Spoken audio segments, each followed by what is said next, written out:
కొంతమంది డబ్బున్న వయసుతో పాటు ఉచ్చనీచాలు కూడా మర్చిపోతుంటారు.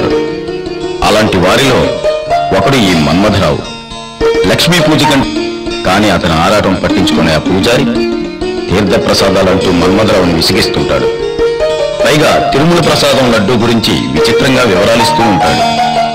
అయితే మన్మథరావుకి ఇవేవి పట్టడం లేదు. అతను ఎప్పుడు వెళ్ళిపోతాడా, ఎప్పుడు ఎంగేజ్ చేసుకున్న అమ్మాయి వస్తుందా, ఆమెతో ఎంత తొందరగా మన్మథ సామ్రాజ్యంలో మునిగి తేలిదామా అని తెగ ఆరాటపడుతున్నాడు. కానీ ఆ పూజారి పీనుగ వదలడు సరికదా, మరిన్ని సాంప్రదాయ వివరణలతో చీడిపాకలా అంటుకుపోతున్నాడు. ఇంకా చేసి వచ్చింది నిజమైన పూజారి కాదు, ఆ వేషంలో ఉన్న Shivaji IPS, sincere police officer. తప్పు చేసిన వాళ్ళ చట్టానికి దొరక్కపోవచ్చు, కానీ శివాజీ నుండి తప్పించుకోవడం అలా. ఈ మన్మథరావు చట్టానికి దొరకని క్రిమినల్, డబ్బు పలుకుబడితో తప్పించుకుని తిరుగుతున్న కిలాడి. కట్టుదిట్టమైన గోండాల భద్రతా వలయంలో ఉన్న మన్మథరావుని డైరెక్ట్గా అటాక్ చేయడం అంత ఈజీ కాదు. అందుకే ఆ ఇంటి పూజారిగా వచ్చి అతని ఆట కట్టించాడు శివాజీ. చట్టపరంగా లొంగని మొండిఘటాన్ని చాకచక్యంగా తనదైన శైలిలో శిక్షించడం అతని హాబీ. నేరస్తుడు ఎట్టి పరిస్థితుల్లోనూ తప్పించుకోకూడదు, శిక్షించబడాలి అన్నది అతని ధ్యేయం.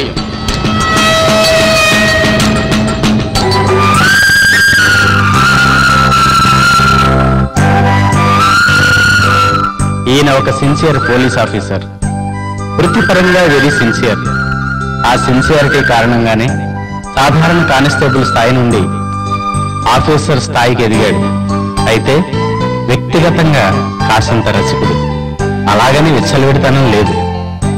ఏదో యవనంలో ఉన్నప్పుడు పెళ్ళాం చెల్లెలు ముచ్చట పడిందని మరదల మెళ్ళలో 3 ముళ్ళు వేసి 2 ఏళ్ల పూజారి అనిపించుకున్నాడు. ఆ విషయం తెలిసిన పెద్ద భార్య పెద్దగా పట్టించుకోలేదు. కాకపోతే అప్పుడప్పుడు కాస్తంత గొడవ చేస్తుంది.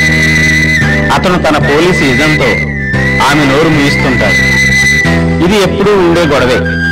కానీ ఇలాంటి పరిస్థితుల్లో రిటైర్మెంట్ కూడా దగ్గర పడింది. దాంతో ఈయనలో దిగులు, చిరాకు ఎక్కువయ్యాయి. పెళ్లి చేయాలి, కొడుకును ఒక దారికి తేవాలి. మొదటి దానికి డబ్బు, రెండో దానికి స్టామినా అవసరం. ఈ రిటైర్మెంట్ దశలో ఈ రెండూ సాధ్యపడటం జరిగే పనేనా? సమస్యలు ఎలా ఉన్నా సర్వీస్ ఉన్నన్నాళ్ళు డ్యూటీ చేయాలిగా. శ్రీరామనవమి ఉత్సవాలకు బందోబస్తు చేయాల్సిన డ్యూటీ పడింది.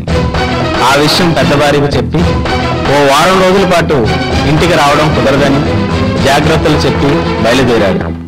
శ్రీరామనవమి ఉత్సవాల డ్యూటీ అనగానే తన చెల్లెలింటికి కాకుండా సరాసరి తన దగ్గరికే రావాలని ఆమె పట్టుపట్టింది. అప్పటికి తప్పించుకోవడం కోసం అలాగే వస్తానని చెప్పి డ్యూటీకి జారుకున్నాడు. Please subscribe for more videos.